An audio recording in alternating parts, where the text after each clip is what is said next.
Aujourd'hui, on se penche sur une analyse particulièrement percutante du détroit d'Ormuz. C'est ce fameux point de passage qui, s'il venait à être fermé, pourrait littéralement mettre l'économie mondiale à genoux.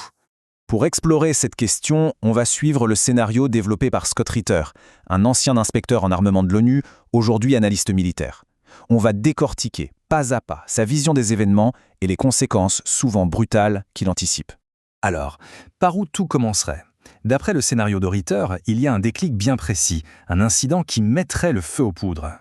Pour lui, pas de doute, cette première frappe n'aurait rien d'une opération militaire classique. Non, ce serait un acte de guerre économique pur et simple.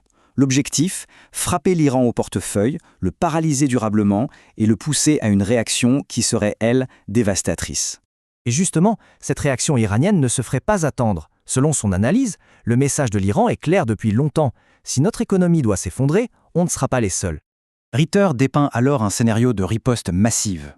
Il ne s'agirait pas de quelques frappes symboliques, mais d'une offensive visant à mettre hors service tout le système énergétique du Golfe. Le but ultime, créer un chaos tel que le monde entier serait obligé d'intervenir.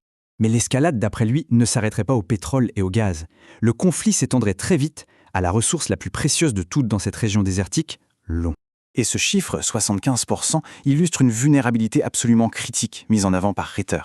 Pour lui, s'attaquer aux usines de dessalement d'Israël, ce ne serait pas juste une attaque. Ce serait, pour reprendre ses mots, utiliser l'effaceur d'une nation.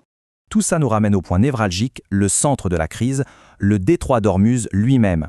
Comment l'Iran pourrait-il, d'après l'analyse de Ritter, le transformer en un véritable verrou imprenable ?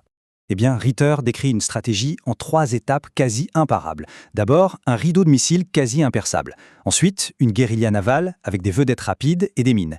Et enfin, le coup de grâce, couler un énorme navire pour bloquer physiquement le passage. Pour lui, c'est ce qui rend toute tentative de forcer le blocus militairement vouée à l'échec.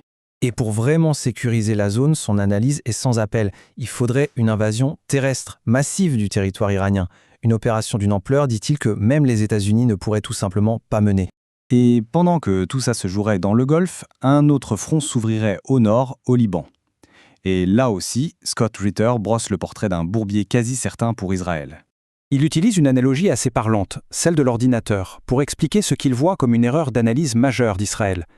Ils auraient vu un écran en veille, le Hezbollah, sans comprendre que le processeur et le disque dur, eux, tournaient toujours à plein régime, prêts à être réactivés. Dans son évaluation, une invasion terrestre se transformerait en cauchemar logistique. Le terrain, combiné aux tactiques de guérilla du Hezbollah, transformerait l'avancée israélienne en un piège géant, avec des pertes humaines qu'il juge potentiellement catastrophiques.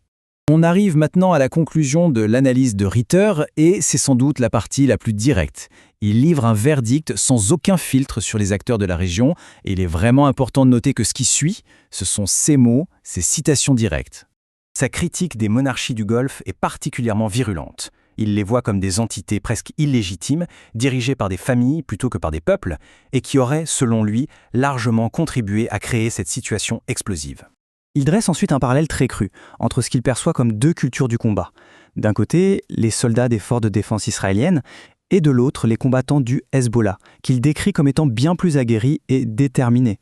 Et il conclut avec son affirmation la plus radicale, pour ne pas dire extrême, en désignant l'État d'Israël comme la source principale de la crise et en accusant l'administration Trump d'avoir sacrifié les intérêts américains au profit d'Israël. Alors, l'analyse de Scott Ritter, on le voit, est provocatrice, controversée, c'est certain. Mais qu'on soit d'accord ou non avec ses conclusions, elle a le mérite de soulever une question fondamentale pour notre époque.